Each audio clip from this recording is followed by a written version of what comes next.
Ang debosyon mula sa kasama ni Jesus ngayong Martes, 9 ng Setyembre, na pinamagatang Mapagpakumbabang Panalangin. Mula sa panulat ni Ginoong John Alter ng Florida, USA.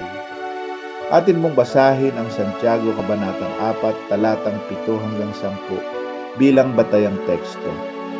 At basahin ang Mateo Kabanatang 6, talatang 6 bilang batayang pagbubulay na may ganitong sinasabi.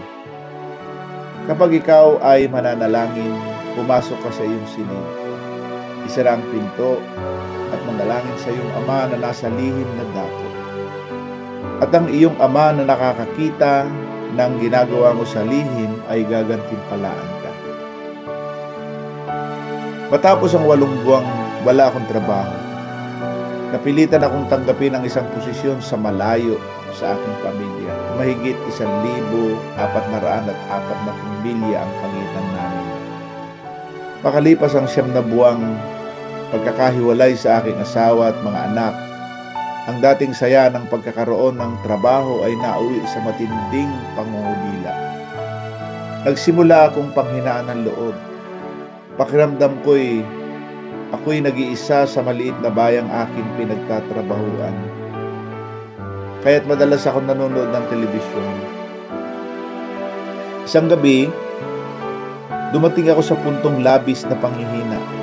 Wala akong maisip na paraan upang makabalik sa isang normal na buhay pamilya. Sa mismong sandaling yon, ang tagapangaral sa telebisyon ay nagsimulang magpahayag tungkol sa pagpapakumbaba sa panalangin sa Diyos. Inanyayahan niya ang mga manonood na lumuhod at taimtim na manalangin para sa solusyon ng kanilang mga suliranin. Lumuhod ako sa harapan ng telebisyon at taimtim na manalangin. Humihiling ng gabay mula sa Diyos. Inamin na di ko kayang lutasing mag-isa ang aking problema. Kailangan ko ang kanyang tulong.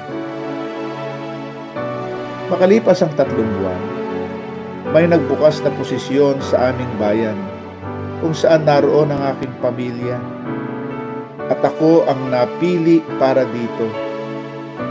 Magkakasama na kaming muli. Marami at iba't ibang mga pagsubok ang maaring dumating sa ating buhay. Ngunit natutunan kong ang magpakumbabang panalangin ang pinakamainam na solusyon. Tayo po'y manalangin at atin pong ipapanalangin ang mga pamilyang nananabik na muling magsama-sama. Diyos na nakikinig, maraming salamat po sa iyong pakikinig sa aming mga personal na suliranin. Hindi po namin kayang lutasin ang mga ito ng kami lamang. Kaya't kami mapagpakumbabang lumalapit sa iyo, humihingi ng iyong gabay. Amen. At para po sa isipin ngayong araw, ang taimtim na pananalangin ang pinakamabisang tugon sa aking mga problema.